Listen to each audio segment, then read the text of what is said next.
ভেদভেদে গরমটা কাটিয়ে কয়েকদিন হলো কাল বৈশাখী দেখা দিয়েছে। এই প্রচণ্ড গরম থেকে বাঁচার জন্য একটু বৃষ্টিপাতের দরকার ছিল ঠিকই, কিন্তু এই বৃষ্টি শুরু হয়েছে আর বন্ধ হওয়ার নাম নেবে না, সেটা কেই বা জানতো।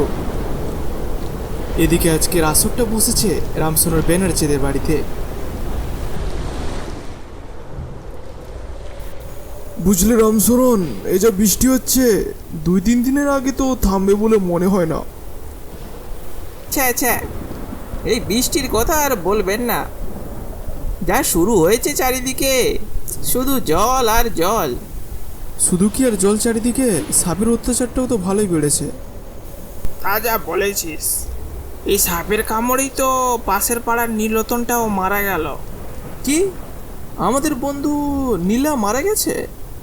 হ্যাঁ রে বাবা, তোদের বন্ধু ওই নীলরতন না নীলু, ওই তো মারা গেল। কি বলো খুড়ো, ওর সাথে তো আমি ওই 2-3 দিন হলো আগে কথা বললাম। আরে মৃত্যু যে কখনকার লেখা থাকে তা কি বলা যায় রে, সবই ভাগ্যের লিখন। বাইরের অবিরত ঝরতে থাকা বৃষ্টির মধ্যে রামচন্দ্র ব্যানার্জিদের বাড়িতে আসরটা বেশ ভালোই জমে উঠেছে। এই পাড়ার পাশের পাড়াতেই থাকতো নীলরতন, সে নাকি মারা গেছে সাপের কামড়ে। তাই আশেপাশের গ্রাম সমেত পুরো অঞ্চলটাতে বেশ চাঞ্চল্য সৃষ্টি হয়েছে। এই যে বৃষ্টি, চারিদিকে খালি জল আর জল, তাতে বা সাপেরাও কোথায় যাবে? তাই তারাও গর্ত ছেড়ে এদিক ওদিকে আশ্রয়ের খোঁজে ঘুরে বেড়াচ্ছে। অনেক তো কথা হলো, নে এবার হুকোটা ধরা দেখি। হুকোতে দুটো টান না দিলে আমার আবার মন শান্তি হয় না। তা যা বলেছ রামচরণ, এই এদিকে একটু হুকোটা এগিয়ে দে তো। আচ্ছা করে দিচ্ছি। খুড়োর কাছে হুকোটা এগিয়ে দিতে খুড়ো হুকোটা সাজিয়ে হুকোটাতে টান দিতে শুরু করে। রামচরণ, এই নাও। খুড়ো হুকোটাকে রামচরণের দিকে এগিয়ে দিয়ে বললে, বুঝলে ভোলা, হ্যাঁ বলেন খুড়ো। এই বৃষ্টির দিনে খালি খাওয়ার ঘুমোনে কিন্তু সব নয়। তুমি তো এখন যুবক ছোকরা, এই বৃষ্টির দিনে কোনোদিন মাছ ধরেছো? আরে ওরা কি আর ওইসব করবে, ওরা মডার্ন ছেলে, ওরা ওইসবের আনন্দ কোনোদিনও বুঝবে না। আসরটা প্রায় ঘন্টা দুয়েক বিভিন্ন বিষয় নিয়ে হতে থাকে। কিছুক্ষণ পর বৃষ্টির গতিটা একটু কমে আসে, যদিও পুরোপুরি বন্ধ হয়নি।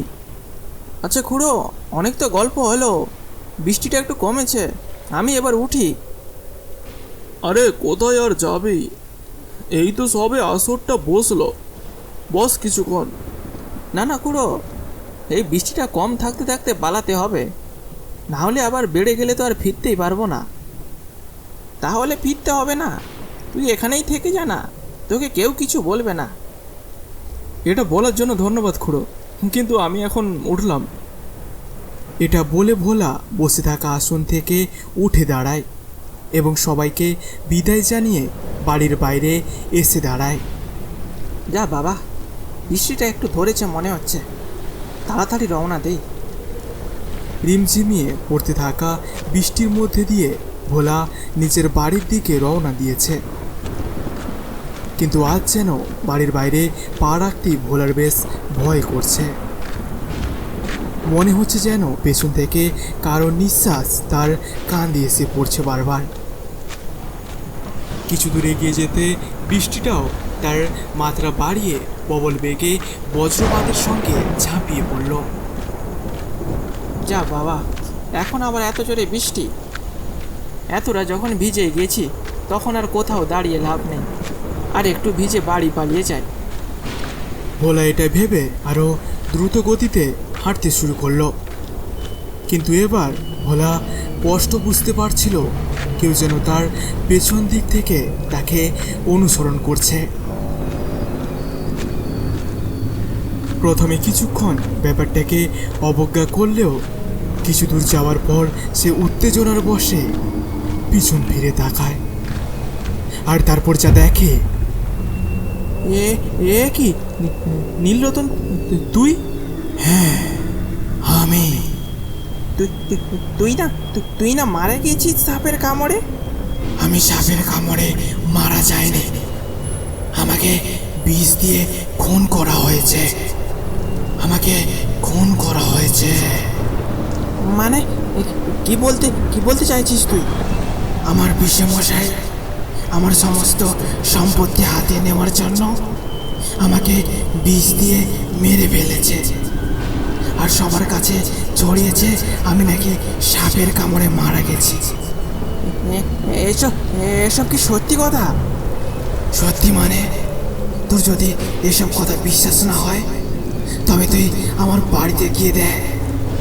আমার শুয়ে থাকা বিছানার পাশে আলমারির পেছনে এখনো বিষের সেই কৌটাটা পড়ে রয়েছে।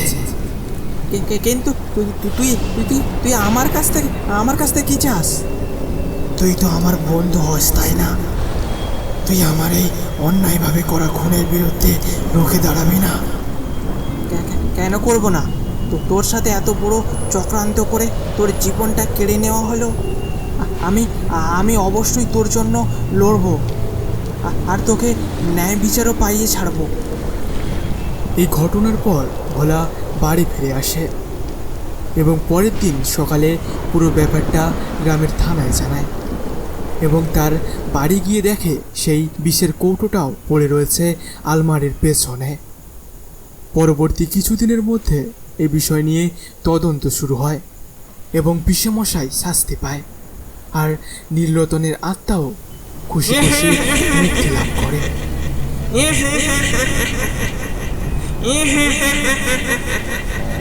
ইহ